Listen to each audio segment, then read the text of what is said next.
मानदेश सम्राट news चॅनलमध्ये आपले स्वागत आहे। चॅनल पहिल्यांदा पाहत असाल तर नक्की सबस्क्राइब करा आणि आपल्या भागातील बातम्या आणि घडामोडी काही क्षणात जाणून घ्या।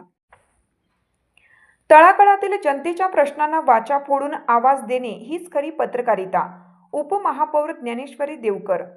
लोकशाही व्यवस्थेत पत्रकार हा केवळ बातमीदार नसून जनतेचा आवाज आहे। पत्रकार हा लोकशाहीचा चौथा स्तंभ असून समाजातील तळागाळातील जनतेच्या प्रश्नांना वाचा फोडून आवाज देणं हीच खरी पत्रकारिता असल्याचे प्रतिपादन सोलापूर महानगरपालिकेच्या नूतन उपमहापौर ज्ञानेश्वरी देवकर यांनी व्यक्त केले। यशवंतराव चव्हाण महाराष्ट्र मुक्त विद्यापीठ नाशिक अंतर्गत विशाखा महिला लोकसंचलित साधन केंद्र 65-135 भाई छन्नूसिंह चंदले समाजकार्य महाविद्यालय सोलापूर येथे 8 फेब्रुवारी 2026 या कार्यक्रमाची सुरुवात दर्पणकार बाळशास्त्री जांभेकर यांच्या प्रतिमेचं मान्यवरांच्या हस्ते पूजन करून पत्रकार कार्यशाळेला सुरुवात झाली।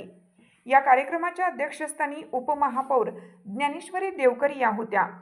यावेळी विशाखा महिला लोकसंचलित साधन केंद्र सचिवा मनीषा पाटील, नूतन नगरसेविका अश्विनी चव्हाण, पुण्यश्लोक अहिल्याबाई होळकर विद्यापीठ जर्नालिझम प्राध्यापक डॉक्टर अंबादास भास्के, दैनिक एकमतचे संपादक संजय येऊलकर, अरुण धोत्रे, महादेव देवकर, प्रकल्प व्यवस्थापक बार्टी प्राध्यापक अंकुश गायकवाड, प्राध्यापक विजयकुमार लोंढे, दैनिक संचार उपसंपादक नंदकुमार एच्चे यांच्यासह अनेक मान्यवर मोठ्या संख्येने उपस्थित होते।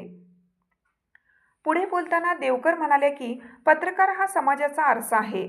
समाजातील सामाजिक, राजकीय, शैक्षणिक व सांस्कृतिक घडामोडींवर लक्ष ठेवून सत्य घटना समाजासमोर मांडण्याची जबाबदारी पत्रकारांवर आहे। महानगरपालिकेकडून पत्रकारांना आवश्यक ते सहकार्य करण्यात येईल असं आश्वासनही त्यांनी दिलं।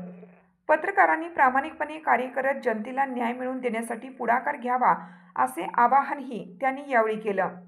कार्यशाळेत पत्रकारितेतील बदलती प्रवृत्ती, जबाबदाऱ्या आणि समाज माध्यमांच्या वाढत्या प्रभावावरही मार्गदर्शन करण्यात आलं। यावेळी विद्यार्थी मनोगत हेमंत कुमार बगले, संजय चव्हाण, कैलास गोरे यांनी आपले विचार व्यक्त केले।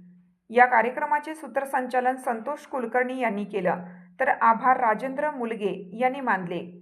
या कार्यक्रमाला विद्यार्थी-विद्यार्थिनी मोठ्या संख्येने उपस्थित होते। यावेळी केंद्र सरकारने 26 जानेवारी प्रजासत्ताक दिनानिमित्त प्राध्यापक विजयकुमार लोंढे नावाने 500 रुपये पोस्ट तिकीट जाहीर करण्यात आलं। तसेच क्रांतिज्योती सावित्रीबाई फुले समाजभूषण पुरस्कार मिळाल्याबद्दल त्यांचा सर्व उपस्थित मान्यवर विद्यार्थी यांच्या उपस्थितीत शाल, श्रीफळ, हार, फेटा बांधून सत्कार करण्यात आला।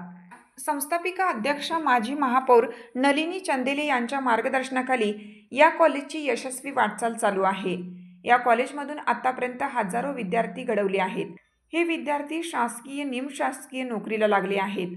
पत्रकारांनी सत्तेचे सेवक होऊ नये तर सत्याचे सेवक व्हा असं मत मनीषा पाटील, विशाखा महिला लोकसंचलित साधन केंद्र सोलापूर सचिवा यांनी व्यक्त केले।